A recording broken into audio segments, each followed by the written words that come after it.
ഒരു മിനിറ്റിൽ 72 പ്രാവശ്യം ഹൃദയം സ്പന്ദിച്ചുകൊണ്ടിരിക്കണം. ഒരു മിനിറ്റിൽ 72 പ്രാവശ്യം ഈ ഹൃദയം സ്തംഭിക്കണം, ഈ ഹൃദയം സ്പന്ദിച്ചുകൊണ്ടിരിക്കണം. ഒന്ന് കുറഞ്ഞു പോയാൽ അറ്റാക്കായി. എങ്ങനെയാണ് ഈ ഹൃദയം ഇങ്ങനെ സ്പന്ദിച്ചുകൊണ്ടിരിക്കുകയാണ്?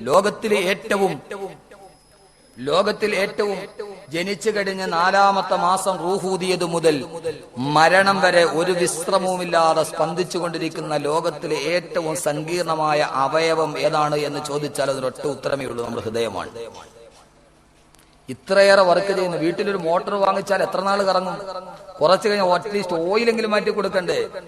നിന്റെ ശരീരത്തിൽ റൂഹൂതി 4-ാം മാസത്തിൽ മലക്ക് വന്ന് റൂഹൂതിയത് മുതൽ മരിക്കുന്നത് വരെ ഇടപെടവില്ലാതെ സ്പന്ദിച്ചുകൊണ്ടിരിക്കുന്ന ലോകത്തിലെ ഏറ്റവും സങ്കീർണമായ അവയവം എന്താന്ന് വെച്ചാൽ ഒറ്റ മറുപടി ഉള്ളൂ, അത് ഹൃദയമാണ്. 72-ൽ 1 കുറഞ്ഞു പോയാൽ നമ്മൾ പറയും അറ്റാക്കായിരുന്നു. ഈ ശരീരം മാത്രം മതി അള്ളാഹനെ മനസ്സിലാക്കാൻ. മൻ അറഫ നഫ്സഹു ഫഖദ് അറഫ റബ്ബ. അൽഹംദുലില്ലാ എന്ന് പറയാതിരിക്കാൻ പറ്റുമോ?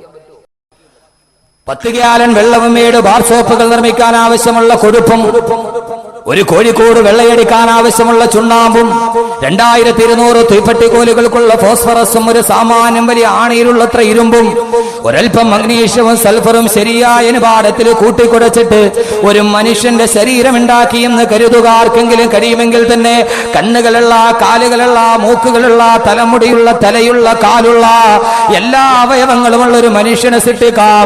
പക്ഷേ ആ മനുഷ്യന്റെ കണ്ണിന്റെ പീലി ഒന്നനങ്ങാൻ, അവന്റെ കണ്ണൊന്ന് ഇമവെട്ടാൻ, അവന്റെ കൈവിരലുകളൊന്ന് ചലിക്കുവാൻ, അവന്റെ കാൽവിരലുകളൊന്ന് ചലിക്കുവാൻ ആ ശരീരത്തിലൊരു റൂഹ് വേണ്ടേ? ആ ശരീരത്തിലൊരു ആത്മാവ് വേണ്ടേ?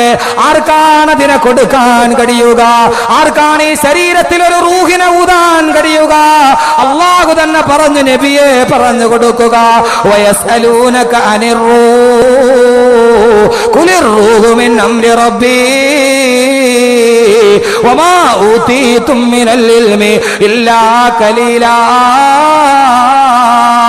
ഓ നബിയെ പറഞ്ഞു കൊടുക്കുക. അവർ വന്ന് റൂഹിനെ കുറിച്ച് അങ്ങയോട് ചോദിച്ചാൽ പറയുക, ഖുലിർ റൂഹു മിൻ അംരി റബ്ബി. റൂഹ് എന്ന് പറഞ്ഞാൽ അല്ലാഹുവിന് മാത്രം കഴിയുന്നതാണെന്ന് പറയ് നബിയേ. റൂഹിനെ ഊതാൻ ആർക്കും കഴിയില്ല. ചുരുക്കത്തിൽ ഈ ശരീരം തന്നെ കാണുമ്പോൾ അള്ളാഹിനോട് പറയണം, അല്ലാഹുവേ അൽഹംദുലില്ലാ എന്ന് പറയണം. പറഞ്ഞല്ലേ പറ്റൂ? പറയാതിരിക്കാൻ പറ്റുമോ? എന്നാ ഒരു ഹദീസും കൂടെ കേട്ടോളീൻ. പറയാൻ പറ്റുമല്ലോ, നിങ്ങൾ തന്നെ തീരുമാനിക്കുക. അൽഹംദുലില്ലാ എന്തിനാ പറയേണ്ടത്? അല്ലാഹുവിന്റെ പ്രവാചകൻ ഒരിക്കൽ സഹാബത്തിനോട് പറഞ്ഞു, ഇന്നലിൽ ഇൻസാനി 360 മഫ്സലാ. ഒരു മനുഷ്യ ശരീരത്തിൽ 360 ജോയിന്റുകളുണ്ട്.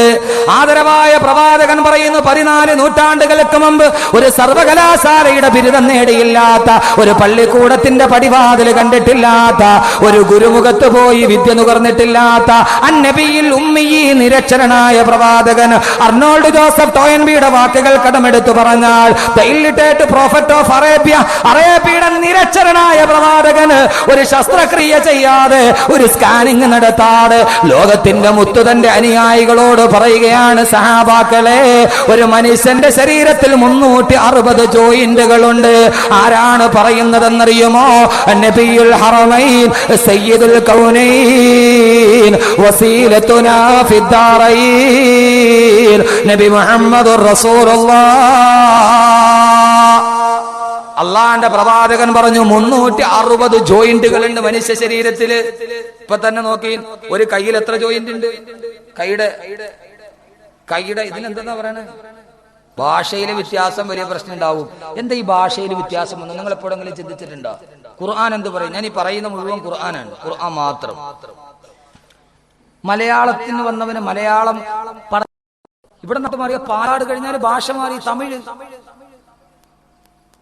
തമിഴൻ എത്ര പാടുപെട്ട് മലയാളം പറയാൻ വേണ്ടി ശ്രമിച്ചാലും പറ്റൂല.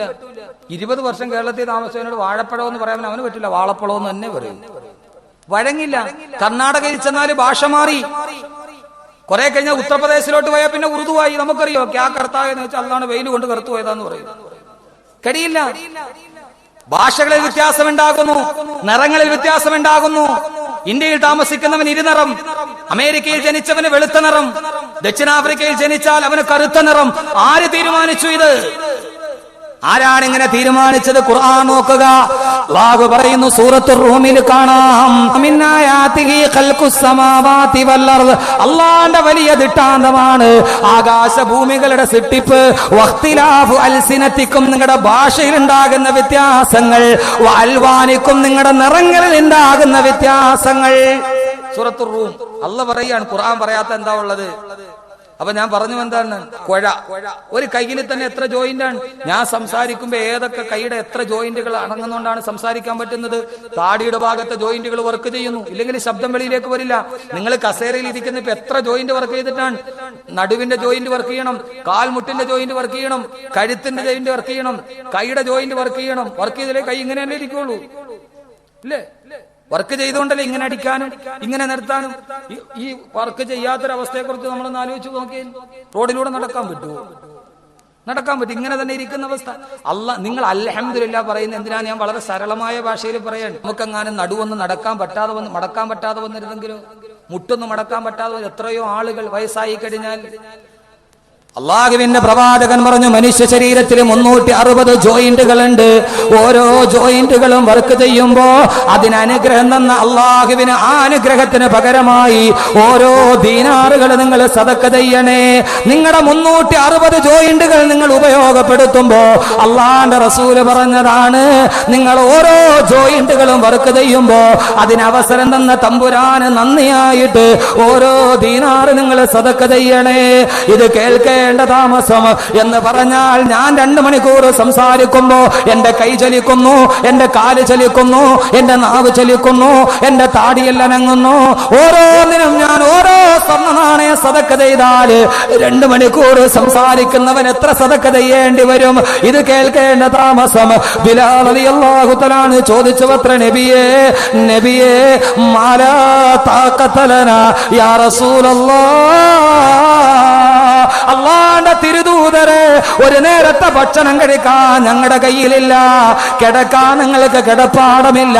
മസ്ജിദുൻ നബവിയുടെ വരാന്തയിൽ ഇരുന്നിട്ട് ആരെങ്കിലും കൊടുക്കുന്ന സദക്ക തിന്നിട്ട് ജീവിക്കുന്നവരാണ് ഞങ്ങൾ. ഓരോ ജോയിന്റും വർക്ക് ചെയ്യുമ്പോ 1 ദീനാറ് കൊടുക്കണമെന്ന് പറഞ്ഞാൽ ഞങ്ങൾക്ക് ആർക്കും കഴിയില്ല നബിയേ. ഞങ്ങൾ എന്താണ് നബിയെ ചെയ്യുന്നത്? അള്ളാഹ്ക്ക് നന്ദി ചെയ്യാത്തവരായി ഞങ്ങൾ മാറിപ്പോകുമോ? നന്ദി ചെയ്യാത്തവർക്ക് അള്ളാഹു നരകമല്ലേ നൽകുക? അൽഹംദുലില്ലാ പറയാതിരുന്നാൽ ശ്രദ്ധിച്ചു കൊള്ളുക. അള്ളാഹ് ചെയ്ത അനുഗ്രഹത്തിന് നന്ദി രേഖപ്പെടുത്തിയേ മതിയാകൂ. അള്ളാഹുവിന്റെ പ്രവാചകനോട് ചോദിച്ചപ്പോ അള്ളാഹുവിന്റെ റസൂല് പറഞ്ഞ മറുപടി എന്തെന്നറിയുമോ? ബിലാലെ ഭയക്കണ്ട, നിന്റെ കയ്യിൽ കൊടുക്കാൻ നിനക്ക് ദീനാറില്ലയോ? വകുല്ലു തക്ബീറത്തുൻ സദഖ വകുല്ലു തഹ്ലീലത്തിൻ സദഖ വകുല്ലു തഹ്മീദത്തുൻ സദഖ. നിനക്ക് ദീനാറ് കൊടുക്കാൻ കഴിഞ്ഞില്ലെങ്കിൽ നിന്റെ ഒരു കൈയുടെ ജോയിന്റ് വർക്കാകുമ്പോ നീ നാവ് കൊണ്ട് പറഞ്ഞോ അൽഹംദുലില്ലാ അൽഹംദുലില്ലാ എന്ന് പറഞ്ഞോ. അതൊരു സദഖയുടെ സ്ഥാനത്താണെന്ന് ശഫീഉൽ വറാ നബിയുൽ മുജ്തബാ ഫഹുമി വവസിലി വാഖിദു യദി ഇൻഷാ അല്ലാഹ് മുഹമ്മദുർ റസൂലുള്ളാഹ്. അള്ളാന്റെ റസൂൽ നിന്റെ സദക്ക ചെയ്യാൻ ദീനാറില്ലേ? കൈയുടെ വിരലൊന്നും മടങ്ങിയാൽ നീ 3 അൽഹംദുലില്ലാ പറയണം. എത്ര പേര് പറയാറുണ്ട്? ഇല്ലെങ്കിൽ അള്ളാഹുവിന്റെ അടുക്കൽ നന്ദി കെട്ടവനാണ് നീ. അള്ളാഹു നമ്മളെ കാത്തുരക്ഷിക്കട്ടെ. ഇപ്പൊ അള്ളാഹ് പറഞ്ഞ മനസ്സിലായി അൽഹംദുലില്ലാ എന്ന് പറയാൻ. വഖുൽ അൽഹംദുലില്ലാ, നീ അൽഹംദുലില്ലാ പറഞ്ഞു. പക്ഷെ ബൽ അക്സറുഹും ലാ യഅലമൂൻ, അള്ളാഹ് പറയാം. പക്ഷെ ഭൂരിഭാഗം പേർക്ക് എന്തിനാ പറയണേന്ന് അറിഞ്ഞൂടാ. അള്ളാഹ് തന്നെ പറയാണ് ബൽ അക്സറുഹും ലാ യഅലമൂൻ, ഭൂരിഭാഗം ആളുകൾക്ക് എന്തിനാ പറയണേന്ന് അറിഞ്ഞുകൂടാ. അള്ളാന്റെ റസൂല് പറഞ്ഞു, നീ 1 ഗ്ലാസ് വെള്ളം കുടിച്ചോ. 1 ഗ്ലാസ് വെള്ളം കുടിച്ചിട്ട് നീ വെള്ളം കുടിച്ചു കഴിയുമ്പോ അള്ളാഹിനോട് പറയണം, അല്ലാഹുവേ അൽഹംദുലില്ലാ അല്ലദീ ജഅലൽ മാഅ അദ്ബന ഫുറാതൻ ബിറഹ്മതി. അല്ലാഹുവേ ഈ വെള്ളം എനിക്ക് കുടിക്കാൻ യോഗ്യമാക്കി തന്ന അല്ലാഹുവേ നിനക്കാണ് സർവസ്തുതിയും. അൽഹംദുലില്ലാ പറയണം. ഉറങ്ങുമ്പോ പറയണം, ഉറക്കിന്ന് എഴുന്നേൽക്കുമ്പോ പറയണം. 1 ഗ്ലാസ് വെള്ളം കുടിച്ചാല് പറയണം. പറയാറുണ്ടോ?